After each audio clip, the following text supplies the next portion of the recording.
Can you hear me? Good? Somebody, It come don't, on, can y'all hear me? Good. I can hear you, but it don't sound like it's coming through there. Is it turned on? It's light red? Light's red. Can we get closer? Let's see what we got. No, it ain't. Oh, let's see what they, let's see, speakers are on.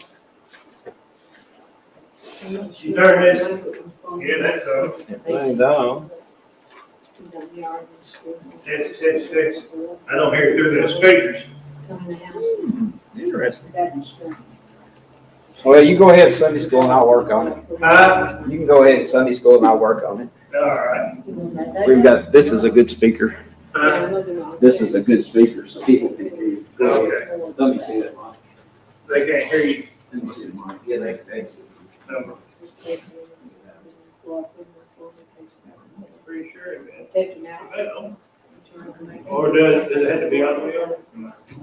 There we go. Turned it on red, but it didn't have, after I looked at it and seen that, I was like, Just a touch. that's right. It's a three-position switch. Instead of on and off, it had something else on. Or on, pause and off. All right, good morning, everyone. Morning. And as you can see this morning, Miss Rhonda Mason ain't here. She out doing something. I think they're at the racetrack. So I am your teacher for today. And I'm dropping everything.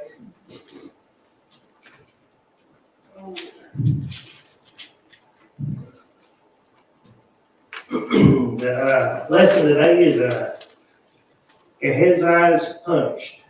It's on page 12. And the time of origin is 894 BC in Samaria. Our golden text for today is for the love of money is the root of all evil. How many times have we heard that? Yeah. It's about almost like every day. So 1 Timothy 6:10 golden text is for the love of money is the root of all evil, which while some covet after, they have erred from faith and pierce themselves through with many sorrows. Get my water. Rhonda Mason always does the lessons aim. I don't think she knows it. I don't think that's in just the regular book, is it? Lesson aims. Lesson aim says there is no such thing as a secret sin. Now the background of this lesson is the lesson follows immediately after last week's lesson. Now, anybody here know pretty much about Gehazi?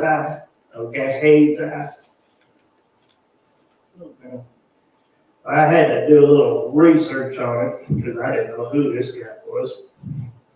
I didn't even know how to pronounce it. I got on the phone, typed it in, to say how to pronounce Gehazi. It popped up there and had some like a little corn color pronouncing it, and I mean I would have messed it up. I mean, sure, if anything, where it said GE, I would have like G Hezi or something, but it's supposed to be called a gay Hezi. The GE is a gay Hezi. I was like, good, nice. Glad I didn't mess that up. But I did a little research here. Let me find my on Gehazi, trying to get my phone to cooperate. I took some pictures of it. All right. It says here that the Bible gives us many figures to learn from. Some of them are great men of God, and some of them are unnamed people whose lives bring very precious lessons to us. One person we can learn from is the name Gehazi. This man appears for a short time in the Bible, but his appearance brings important lessons to the Christians of the world. Then it says here, who is Gehazi? And what can we learn from him? Right here it has Gehazi was first mentioned in 2 Kings 4:12. Now he's a servant of Elijah. He must be where the Bible seems like you don't talk about other servants or whatever. So he is. I want to say maybe Elijah's top servant. So and Gehazi, he probably where he's a top servant. He's seen a lot of miracles take place from Elijah.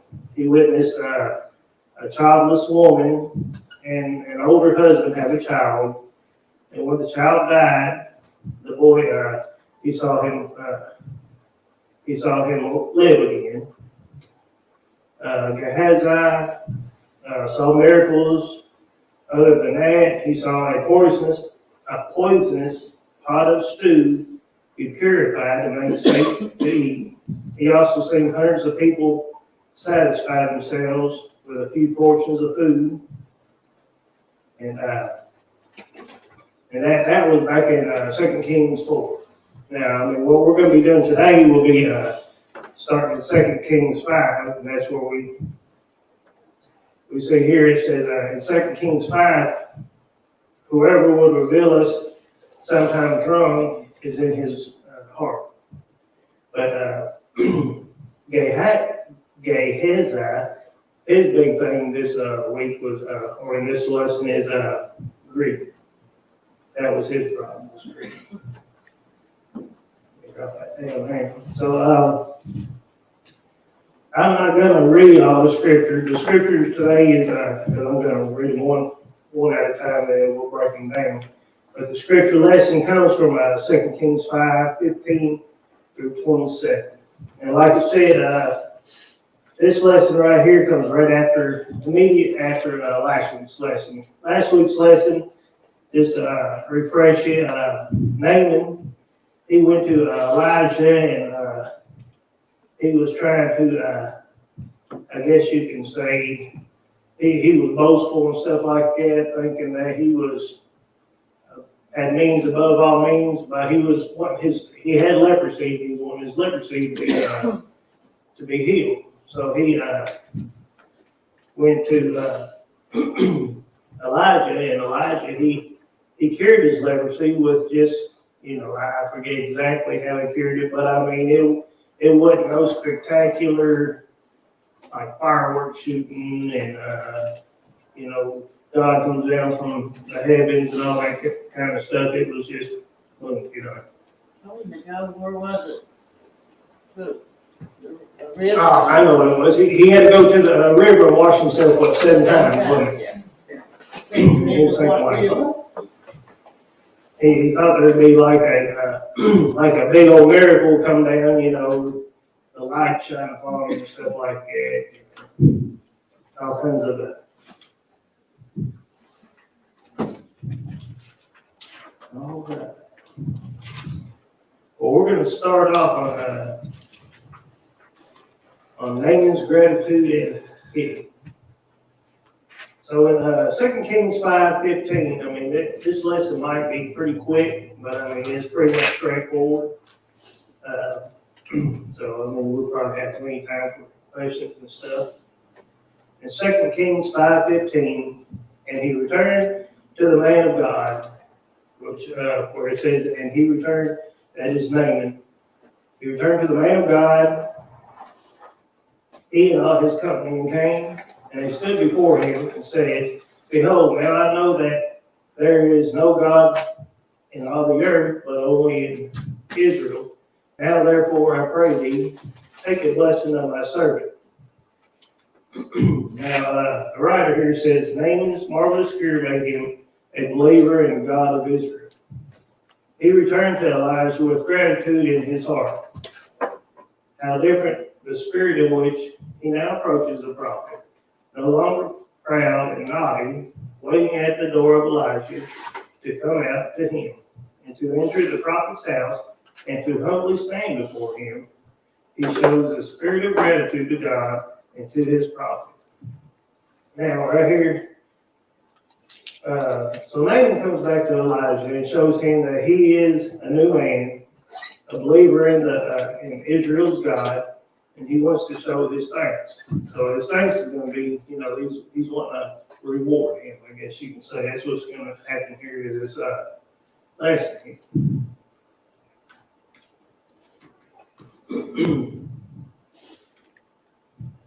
So in verse 16, but he said, as the Lord liveth, before whom I stand, I will receive none. Now, the one that's saying I will receive none, that's Elijah.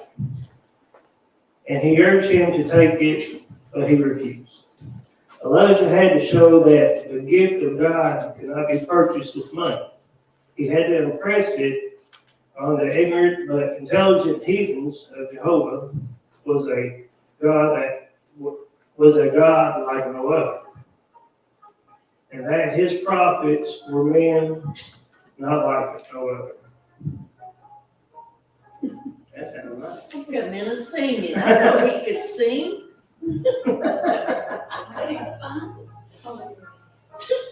Oh, that's you, Jay. We're gonna play that game. Name that tune. Yeah. All right. So in this verse, Naaman said that he will not. Okay. In this verse, Naaman said he will not give any other. Wait. I'm way ahead of myself. Okay. So now we'll go to that little tune there got me all messed up now. I'm waiting on Eddie and it was Janet. All right. So in verse 16 that it was talking about, Elijah wants to show that, God can be bought. Okay. I mean, it's a free gift. All you have to do, is just accept him and repent. So now we'll go to verse 17. And Naaman said, shall there not then, I pray thee, to be given to the servant 2 mules burdened to the earth, for the servants will henceforth offer their burnt offerings nor sacrifices unto other gods, but unto the Lord. And the writer here has, when Naaman found out that the prophet would not receive no gifts in his hand, he resolved to show his gratitude for the great blessings which he had received in other ways. He would henceforth offer neither burnt offerings nor sacrifices unto other gods, but only unto the Lord. So 17. So in this verse, Naaman said he will not give any other burnt offerings or sacrifices to other gods except unto the true God, which was the God of Israel. So you can see now how Naaman is changed and how he adjusted to and believes in Israel's God Jehovah. Let me go through this too quick. All right. So if y'all have anything y'all want to add, just forward it. Any questions?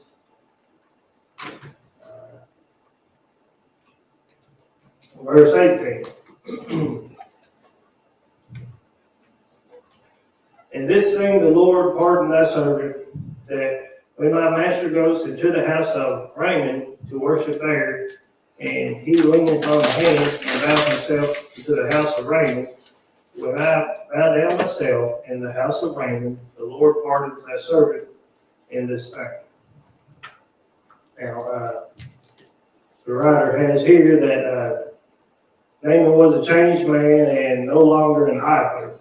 So this God of Raymond, or Raymond, or I'm going to just say Raymond, that was his master's God, that the king of Samaria, that's the God that they were worshiping. It was an idol. What does it say right here? For Naaman was a changed man and no longer an idol. He still pledged to his king of Samaria that did not worship the false god of Samaria, Raymond, as his king did. So, I mean, he learned the lesson that he would, Naaman said that, I can't worship that God no more, but I'll respect you, king, and I mean, as you want to worship that idol, that's only up to you. Now I understand that there's a true God, which is the God of Israel, who cured me. Do you think with him bowing down, in a way, he was worshiping that other God? I don't think he was worshiping that other God. He was going through the motion, probably, Yeah. just bowing down with his king. But I don't think he was actually worshiping that God. He was just going through the motions, just to be, I would say, just to be, respectful. But I think it's in this next verse, and I believe it was. Let's see. Well, it said here in the book, he said he asked to be pardoned for bowing down in the temple of the god of Raymond when his master, the king, went in and worshiped there. So he probably did kneel down or whatever, but he wasn't kneeling down for the worship of that god or whatever. Because he asked for to be pardoned for it. And to say that king probably already knew the reason why, since he's saying that he didn't have no leprosy or nothing like that anymore. That's a good thought, though. All right, number 19. And as he said it to him, go in peace. So he departed from him a little way. So Naaman was now, I guess, on his homeward journey, and this is where Gehazi gets ready to approach him. So, in verse 20 through 24, we're going to learn about Gehazi's covetousness. So, right here, you know that Naaman, he's leaving with all his treasures that he was going to give to Elijah. And he respects the prophets, denial of all their, the riches and all the other stuff they had for him. So I'd say he probably just said, well, thank you, and then went on his way. So now on verse 20, like I said, we're going to start getting into Gehazi. All right, but Gehazi, the servant of Elijah, the man of God, said, behold, my master hath spared Naaman this Syrian, and not receiving at the hands of that which he brought up. But as the Lord liveth, I will run after him and take whatever of him. So the greed and the covetousness now has come upon Gehazi. He's seen everything pretty much that Naaman had, that he was going to offer Elijah. I guess you could call it like a honey pot. And Elijah didn't put his hand in the honey pot. But Gehazi sees all that just up for the taking. So he said, he's pretty much saying, I want that. So let's see what I had here. I put on here, greed and covetousness has now come upon Gehazi, and he wanted all the riches that Naaman was going to give to Elisha, which I just said. So the greed factor came in.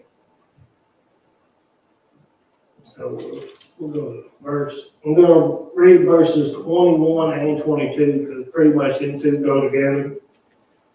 So Gehazi thought, on verse 21, so Gehazi followed after Naaman, and when Naaman saw him running after him, he lighted down from his chariot to meet him and said, is all well? And he said, all is well. My master has sent me, saying, behold, even now there to come to thee from the Mount Ephraim, 2 young men of the son of the prophets. Give them, I pray thee, a talent of silver, and 2 changes of garment. Now, that right there, what I said, Gehazi told Naaman that pretty much Elijah had to change your plans. A master will take a small amount of your riches, not everything, just, a little small amount. So doing this, he's doing this for Naaman wouldn't get suspicious. So he said, Elijah he will take just like one talent of silver and just 2 changes of garments. And he didn't want, I guess he knew that Naaman was a little bit smarter than he could realize. So he just wanted to take just a little bit. He wanted all of it, but he knew if he just took a little bit, his story would sound more, I guess you could say, sound more true, and Naaman wouldn't be suspicious of it. I say that was probably a hard thing for him to do, for just asking for a little bit, knowing that he really wanted all of it. I mean, he was holding back his greed, but he was doing it sneaky, because he knew if he made his story sound true, made it sound more believable, that Naaman would go for it. And he did. Said he had to balance between his own greed on the one hand and the fear of raising suspicion on the other. Exactly. So he was doing a balancing act here. Yep. Exactly. And how many lies just in that one verse? Yeah, I mean, that right there starts his first lie. And as we'll see through the rest of this, I mean, one lie has to cover another lie. And I mean, he's just stacking them lies up to cover another lie. Which, I mean, I say we all been there, had to tell a lie before. Yeah. And had to tell another lie to cover that lie. And tell another lie to cover that lie. And then everything gets too suspicious when we had to tell another lie.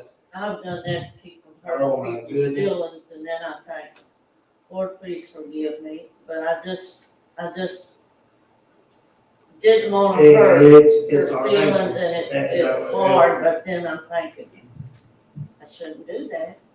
Yep. And then you have to ask forgiveness. I mean, it's just the nature of humanity. I mean, the lie is just part of our lives. I mean, that's the worst part about it. And if you can't,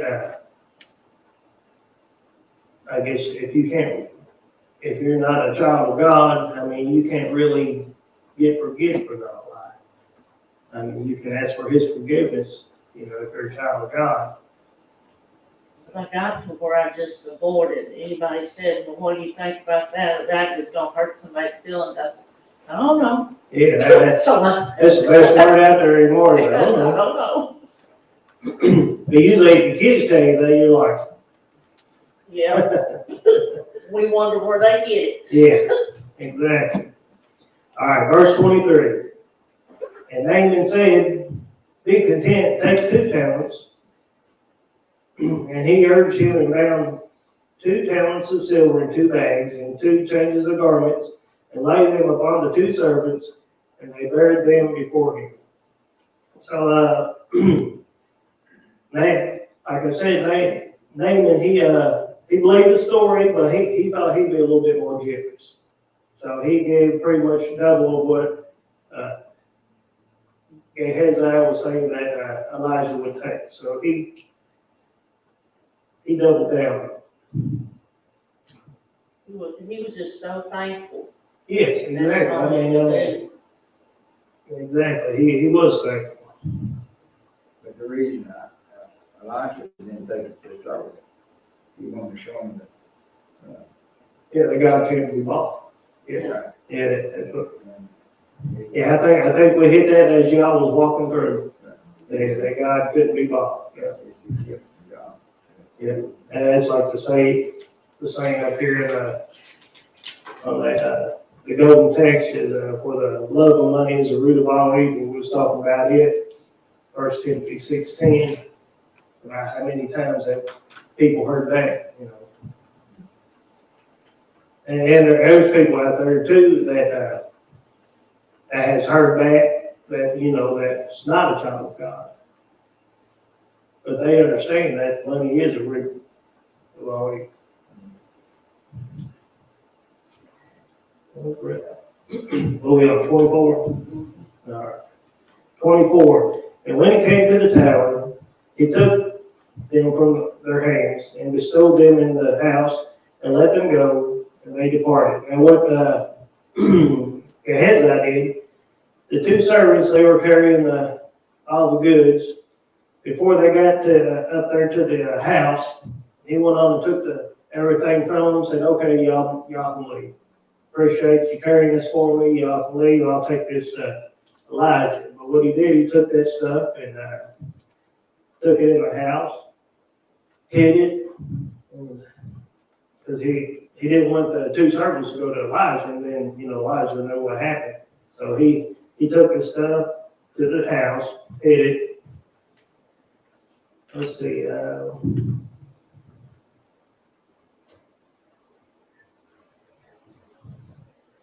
So at this point right here, Gehazi, he's thinking, I got twice of what I was wanting. Plan went through. Naaman's on his way home. Thought he had it made, didn't he? Got it made, payday for me. All right. Now we're going to get it, Gehazi's punishment from verse 25 through 27. All right, 25. But he went in and stood before his master, and Elijah said unto him, Hence, hence cometh thou, Gehazi. And he said, Thy servant went no whither. And at this time, Gehazi is standing and lying to Elijah about his whereabouts, lying at, getting ready to start. You know, that's his second lie on top of the other lie now. He's pretty much saying, oh, I was here, there, blah, blah, blah, you know. He didn't tell him that he was going out there getting his greed on. So, 26, and he said unto him, Went not mine heart with thee when the man turned again from his chariot to meet thee? Is it a time of receiving money and to receive garments and olive oils and vineyards and sheep and oxen and men servants and maid servants? And the writer here says, I'm going to read it. Gehazi's little thought of his master's eyes was upon him during the whole transaction. So he's thinking that, Elijah's seen the whole thing. So, but his iniquity was soon exposed and fearful punishment. This in this forever place we be. God's eyes is upon us. In vain do we say God shall see. In vain shall we say God shall not see. So I mean, what they're trying to say right here is that, of course, God sees everything. He sees your good, he sees your bad, he sees your everything. He knows your heart. Exactly. Knows your heart. He knows you inside out more than you know yourself inside out. So, so now he knows that he's been busted. But, of course, I'd say he probably sent a few more lies in there trying to weasel out of it. Instead of just, I'd say if he would have told Elijah, repented, and said, I did wrong, forgive me, whatever, take this little, he would have probably had a smaller punishment than what he's getting ready to get. I think it would have been better for him. You know, I mean, he would have also possibly get the same punishment that he's getting right now, but it might have been in a lesser state or something like that. So, let's see here. 27, it says, the leprosy therefore of Naaman shall cleave unto thee, and until thee seed forever. And he went out from his presence as leopard, as white as snow. So, We are taking there, that seed for it, but I think his children too. yeah, I mean, He didn't only get it, but his children. yeah. What king was it that it went on to his children too? Was it? Oh, we had that Sunday school lesson. Where his punishment, I mean, was on him, plus it was through his children too. I forget which king it was, but.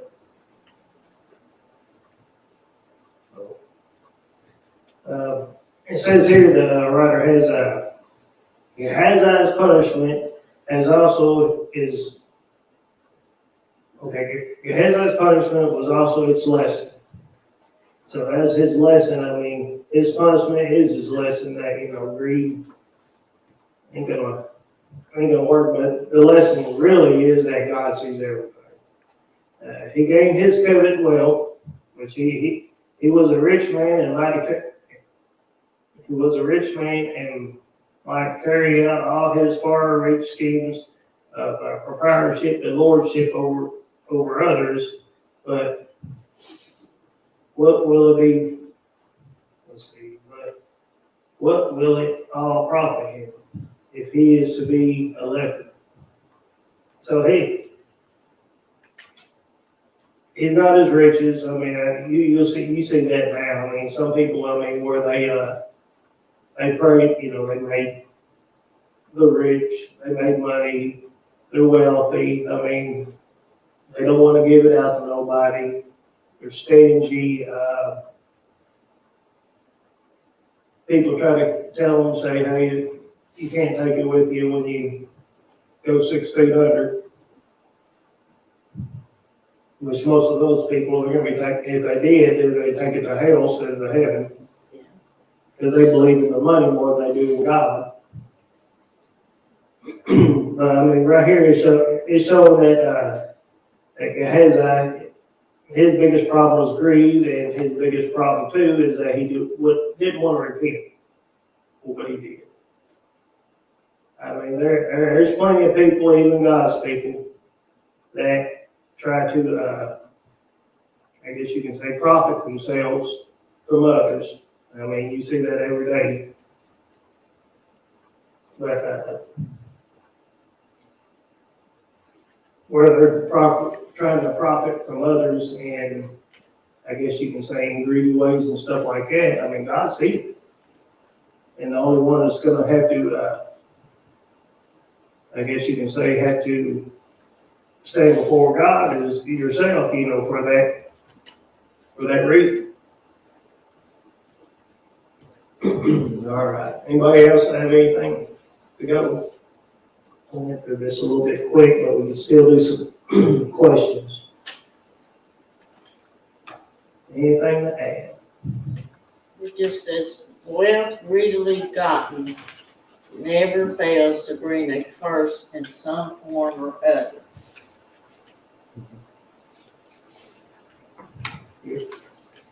I mean, being wealthy, I mean, you can do good with it and you can do bad with it. It's just which way you go. You can help a lot of people if you would with it. Oh, yeah. I mean, I don't want to say nothing bad about the Catholics. I mean, this is just quote unquote something that I heard that there's like what's that, the Vatican, whatever, over in Greece, the Catholic, Yeah. over in Rome or whatever, where the walls are around, I guess that's the Vatican, I want to say, where the walls are around there, that one spot right there is really its own country. In the middle of, I think it's in the middle of Rome. But they say there's so much gold and wealth in there that it could take the whole population out of the people. poverty. Get everybody out of poverty. I mean, it's not gonna make everybody rich, but that's what I heard. I mean, I don't know if that's true or not, but I mean, I can believe it in a way.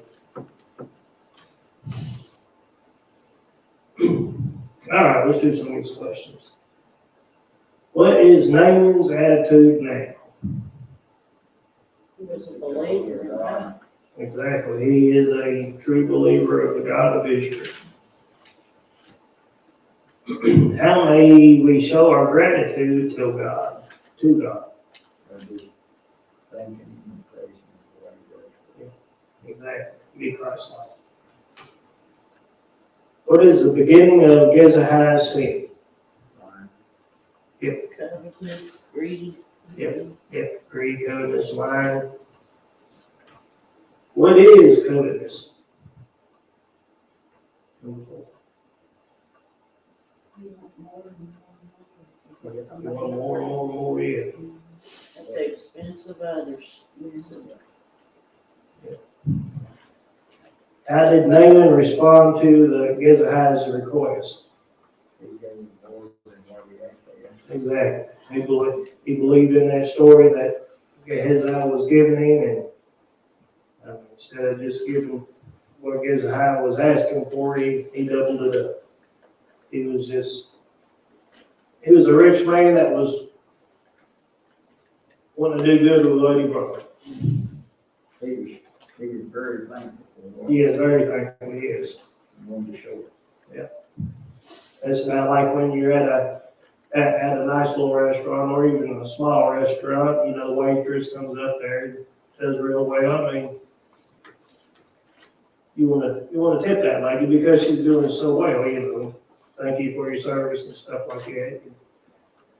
And pretty much, I mean, that's what he was doing. He was thinking that he was tipping the profit, but he's putting that big tip out there. You know, I mean, you'll see these stories sometimes, you know, these people that go in there and probably buy a cup of coffee and then leave a $1,000, $2,000 tip.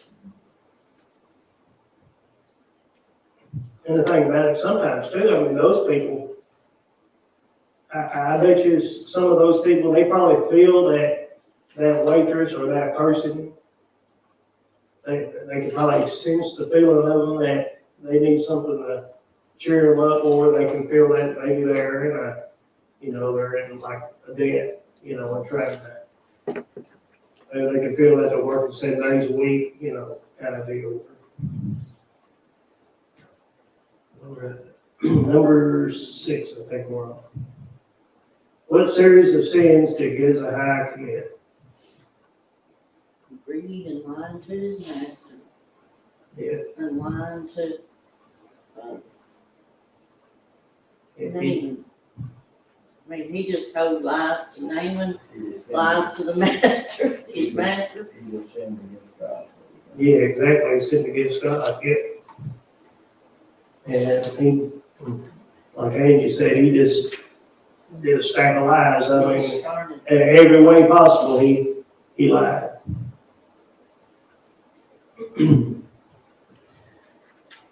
Why does one sin call for another? Gonna cover everything. Exactly. Covering up. I mean, you can't, it's hard to tell the truth about a lie. You know, if you lie, it's hard to tell the truth to cover that lie, because you can't tell the truth. You gotta lie again to cover that lie. We had somebody that worked for us once, and he told so many lies, he forgot what lie was what. Yeah. And he started changing them around. Yes. He forgot what he's lying about. Yeah. How does the punishment of sin make any gains by sins useless? But you gotta sin to get it, here's the profit. And like the scripture says, whatever you sow, if you reap, Yeah. so it catches up with you. Oh, yeah, definitely. It might be a death, or it may be a bad thing. All right, well, that's about it. Thank you all for participating.